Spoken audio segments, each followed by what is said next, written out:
Delivering food at night always had its eerie charm, the way dimly lit streets cast long, haunting shadows. But on this particular night, that charm turned into a nightmare I couldn't escape. I was navigating through a maze of ancient, decaying buildings, each with windows like hollow eyes peering down on me. The GPS guided me deeper into the heart of the old, desolate neighborhood. It was a part of town that didn't get many orders, and I couldn't help but feel like I was entering a forgotten realm. As I pulled up in front of the address, I couldn't ignore the sensation of dread that washed over me. The house looked abandoned, its wooden boards creaking in the wind, and the porch light flickering like a dying heartbeat. I double-checked the address, confirming it was the right place, but doubt gnawed at my mind.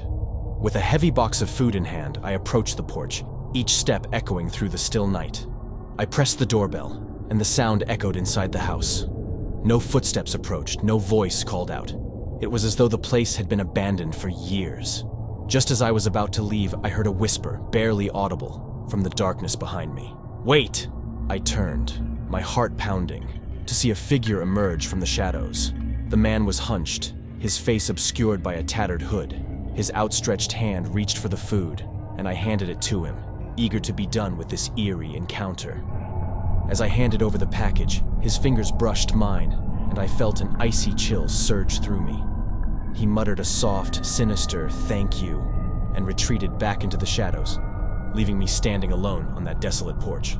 I rushed back to my car, my imagination running wild. Was this some sort of prank, or had I just interacted with a ghostly resident of that forsaken house? I couldn't shake the feeling that something was terribly wrong. As I pulled away, my phone rang, flashing the delivery app's logo. It was the same address I had just left. I couldn't believe it.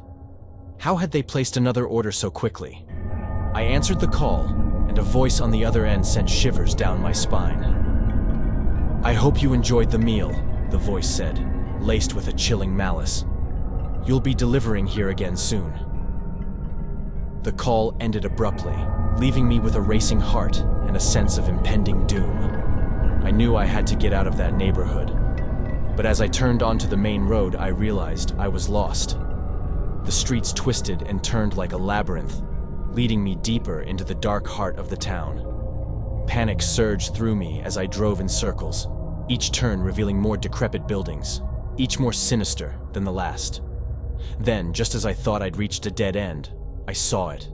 The same house I'd delivered to, with its porch light flickering ominously. I had returned to that cursed address, and the hooded figure was waiting for me. He reached into the car, his touch sending searing cold through my veins. With a menacing grin, he whispered, "Welcome to our never-ending delivery service." The world around me twisted and faded, and I realized I was trapped in a never-ending loop of delivering to that accursed house, lost in a nightmare from which there was no escape.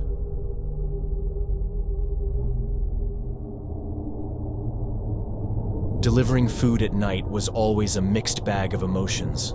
The thrill of making easy money intertwined with the unease of wandering unfamiliar streets in the dark.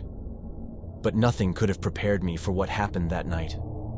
It was well past midnight, and I was racing against the clock to make my last delivery. The address was in an isolated part of town, a place I'd never been before. The GPS led me down a winding road, deeper into a forested area where the streetlights became sparse, casting long, eerie shadows. As I approached the address, I couldn't shake the feeling that something was off. The house stood alone at the end of a narrow, winding driveway. It was a dilapidated two-story structure, its windows boarded up and the yard overgrown with weeds. I double-checked the address, and to my dismay, it was indeed the right place. I hesitated but decided to brave the situation. I stepped out of my car, clutching the food bag tightly. The air was unnaturally cold, and the silence of the night felt oppressive. I made my way to the front door, my footsteps echoing like a sinister heartbeat in the stillness. I knocked on the door, and it creaked open, revealing a dimly lit interior.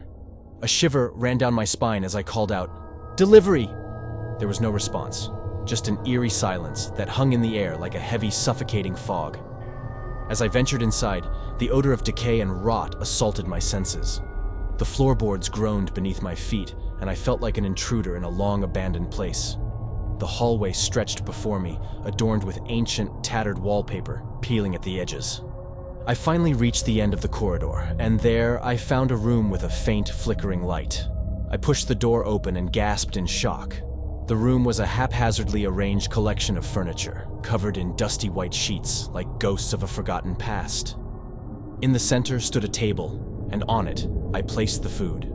Just as I turned to leave, a raspy whisper echoed through the room. "Stay." I spun around to see a figure in the corner, hidden in the shadows. The dim light revealed a woman, her face pale and drawn, her eyes vacant and lifeless. She beckoned me closer, and something compelled me to obey, as if my body was no longer under my control. I edged towards her, the room growing colder with each step. She extended her bony hand, and I hesitantly placed my own in hers. Her grip tightened like a vice, her touch numbing my skin. In a chilling, breathy voice, she whispered, "You're not leaving." Panic surged through me, and I tried to pull away, but her grasp only tightened further. She leaned in, her cold breath brushing against my ear, and whispered a single word that sent a shockwave of terror through my entire being. Forever. I fought with every ounce of my being to break free, but it was as if I was bound to her will. The room darkened, and I could feel my very essence being drained away. As the darkness consumed me, I realized I had become another lost soul in this cursed place, forever bound to the nightmarish fate of delivering to the forgotten house at the end of the winding road.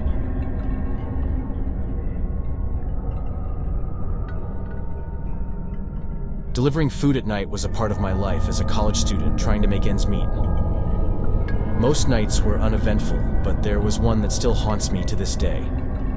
It was a foggy, moonless night when I received an order to an address I'd never seen before. The GPS guided me to the outskirts of town, where the streets grew narrower and more obscure with every turn. The silence was unsettling, and the eerie ambiance set my nerves on edge. When I arrived at the address, I was met with a scene straight out of a horror movie.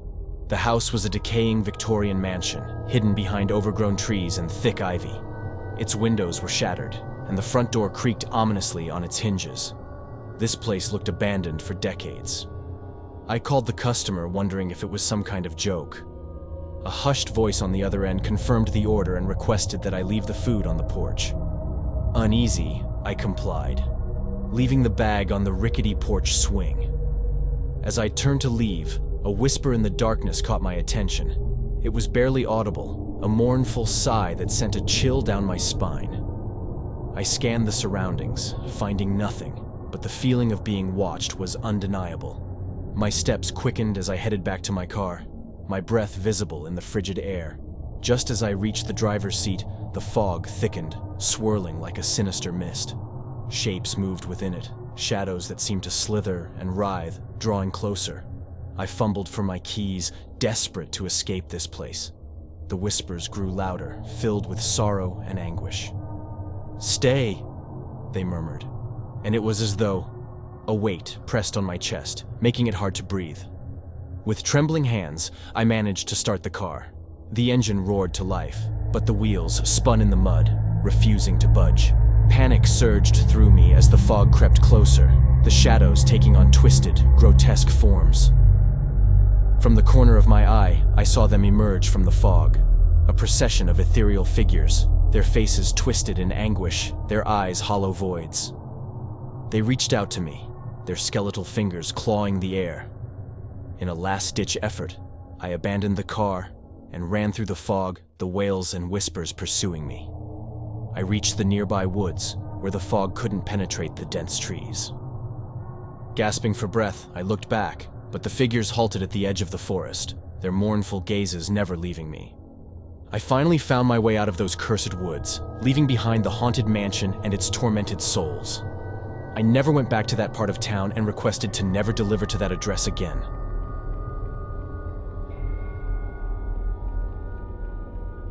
If you enjoyed the video, please make sure to smash that like button and subscribe for more scary horror stories. See you on the flip side.